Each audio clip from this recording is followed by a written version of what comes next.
예수께서 예루살렘에 이르러 성전에 들어가사 모든 것을 둘러보시고 때가 이미 저물매 12 제자를 데리시고 베다니에 나가시니라. 이튿날 그들이 베다니에서 나왔을 때에 예수께서 시장하신지라. 멀리서 잎사귀 있는 한 무화과 나무를 보시고 혹 그 나무에 무엇이 있을까 하여 가셨더니 가서 보신즉 잎사귀 외에 아무것도 없더라. 이는 무화과의 때가 아님이라. 예수께서 나무에게 말씀하여 이르시되 이제부터 영원토록 사람이 내게서 열매를 따먹지 못하리라 하시니 제자들이 이를 듣더라. 그들이 예루살렘에 들어가니라. 예수께서 성전에 들어가사 성전 안에서 매매하는 자들을 내쫓으시며 돈 바꾸는 자들의 상과 비둘기 파는 자들의 의자를 둘러 엎으시며 아무나 물건을 가지고 성전 안으로 지나다님을 허락하지 아니하시고 이에 가르쳐 이르시되 기록된 바 내 집은 만민이 기도하는 집이라 칭함을 받으리라고 하지 아니하였느냐. 너희는 강도의 소굴을 만들었도다 하시매 대제사장들과 서기관들이 듣고 예수를 어떻게 죽일까 하고 꾀하니 이는 무리가 다 그의 교훈을 놀랍게 여김으로 그를 두려워하밀러라. 그리고 날이 저물매 그들이 성 밖으로 나가더라. 아멘. 1만 시간의 법칙이라는 책을 쓴 저자는 어떤 분야의 전문가가 되려면 최소한 1만 시간 정도의 훈련이 필요하다고 말합니다. 1만 시간은 하루에 3시간씩 훈련할 경우 약 10년 정도 걸리고요. 하루에 10시간을 투자할 경우에는 3년 정도 걸립니다. 이 법칙을 예수님 시대에 살았던 바리새인과 서기관들에게 적용해 보면 이들은 율법의 전문가 중에 전문가였다라고 할 수 있을 겁니다. 오랫동안 모세 율법을 연구해 왔고 율법을 수호하는 일을 인생의 최우선 과제로 삼은 사람들이었기 때문입니다. 적어도 율법에 대해서는 이들을 능가할 사람은 없었습니다. 그래서 유대인들은 이러한 종교 지도자들을 존경의 눈으로 우러러 봤습니다. 이들이 행하는 경건은 일반 백성 입장에서는 도저히 따라갈 수 없는 것이라고 생각되었기 때문입니다. 그러나 예수님은 종교 지도자들의 위선을 꿰뚫어 보고 계셨습니다. 그것을 오늘 본문에 나오는 열매 없는 무화과 나무를 저주하는 사건을 통해 나타내십니다. 이스라엘에서 무화과가 열리는 시기는 대략 6월에서 8월 사이입니다.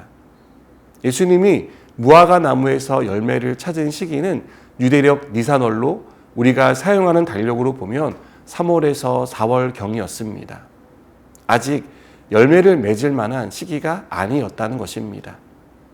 그러나 무화과 나무는 잎사귀가 풍성해지면 열매를 맺히는 경우가 있었기 때문에 예수님은 잎사귀가 풍성한 무화과를 보고 열매를 기대하셨던 것입니다. 하지만 잎사귀만 있을 뿐 열매를 얻지 못하자 이제부터 영원토록 내게서 열매를 따 먹지 못하리라고 저주합니다. 이것은 열매가 있을 것처럼 보이지만 열매가 없는 유대 종교 지도자들을 향한 저주였습니다. 이들은 잎사귀만 풍성했습니다. 그것은 성전을 관리하는 입장에서 성전을 장사하는 곳으로 만든 것에서 드러납니다.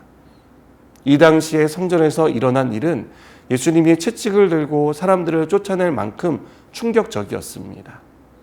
이들은 멀리서 오는 예배자들을 위한다는 명목으로 소와 양, 비둘기 같은 동물을 팔 수 있도록 장사를 허용했습니다.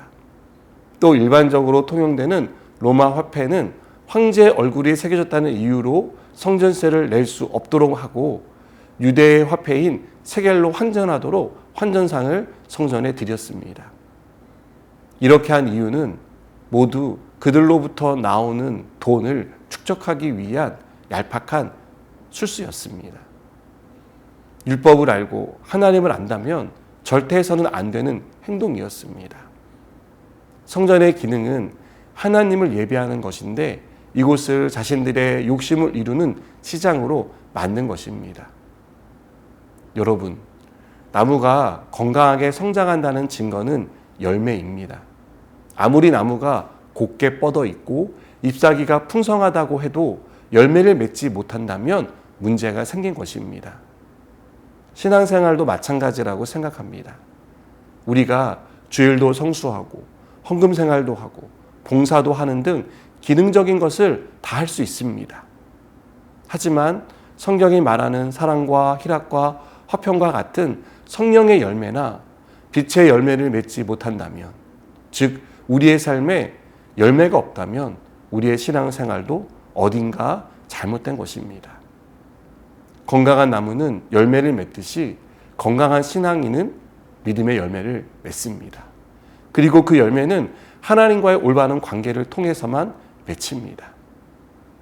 예수님은 우리가 나무에 달린 가지이기 때문에 그 나무 대신 예수님께 제대로 붙어있기만 하면 반드시 열매를 맺는다고 말씀합니다. 여러분, 그럴듯한 그리스도인이 아니라 열매 맺는 그리스도인이 되시길 바랍니다. 그러기 위해 주님께 붙어있는 저와 여러분 되길 바랍니다. 기도하시겠습니다.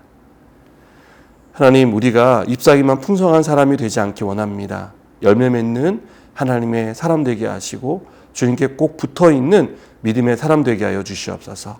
예수님의 이름으로 기도드립니다. 아멘.